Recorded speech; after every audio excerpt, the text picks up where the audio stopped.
Old World vs New Economy. www.cnh.com.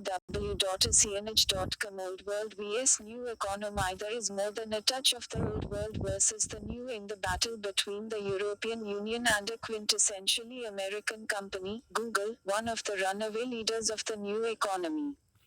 Having been fined the equivalent of a record $2.7 crore for the abuse of its market leader position in terms of tweaking online shopping promotions, it remains to be seen how the search engine Google reacts to a market across the Atlantic attempting to make a level playing field. The company's reported misbehavior is to do with highlighting its own online shopping service above that of rivals, but then which market leader would not be guilty of such practices to preserve their position? However, Google's propensity to project its ads on page 1 and push rivals down to page 4 does seem to be stretching to the point of killing the opposition. This is not the first occasion on which an American technology giant is running into headwinds in Europe, where Apple too is facing a huge tax demand from Ireland. It may be an interesting thought, and yet it would be too simplistic to believe the business ecosystem in Europe is highly regulated while the one across the pond is a kind of unregulated jungle where the fittest survive. However, if Google is forced to make changes to the way it bundles services and promotes its digital advertising on mobile phones and devices in order to stay in Europe and do business in fair competition, it would only serve to make it a more ethical multinational. It is also moot whether bureaucratic tweaking of the marketplace will lead to the ideal of an equitable marketplace from which consumers will benefit. The world is still on a learning curve when it comes to the digital economy, and so long as action is only market regulation and not a witch hunt, there could be a valuable lesson to be learned. Comments. Visit website. GST, a new era of taxation.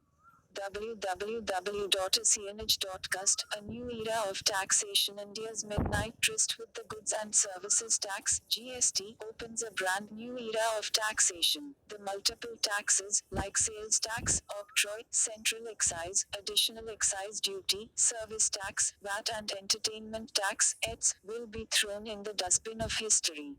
They have existed almost since India's first tryst with destiny, as Prime Minister Jawaharlal Nehru called India's independence from the British on the midnight of August 14-15, 1947. India will become more aligned with the system of one nation, one tax that prevails in advanced economies like that of the European Union.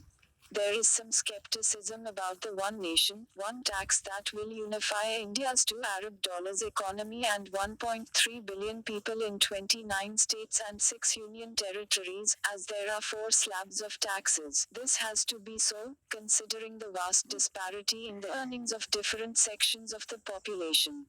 India's richest man, for instance, earns Rs 15 crore a year, and the minimum wage fixed by the 7th Pay Commission is Rs 18,000 per month or Rs 2.16 lakh annually for government employees. The GST document, that runs into 213 pages, is expected to, as Union Finance Minister Arun Jaitley said, spur growth, competitiveness, indirect tax simplification and greater transparency. More transparency means curbing corruption, if not eradicating it completely. Eradication of corruption was one of the most significant and attractive election promises of Prime Minister Narendra Modi and was even enshrined in the BJP's manifesto.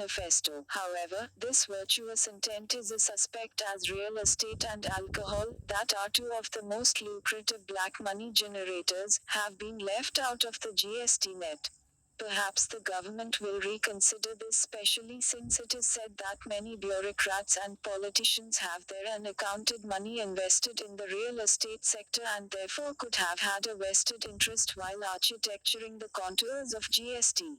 There are expected concerns of millions of small traders or mom and pop kirana stores, as they have never paid taxes, and where they did give receipts they were usually kacha receipts. But these concerns are being addressed by the government, as also trade bodies that are doing everything to educate people about GST.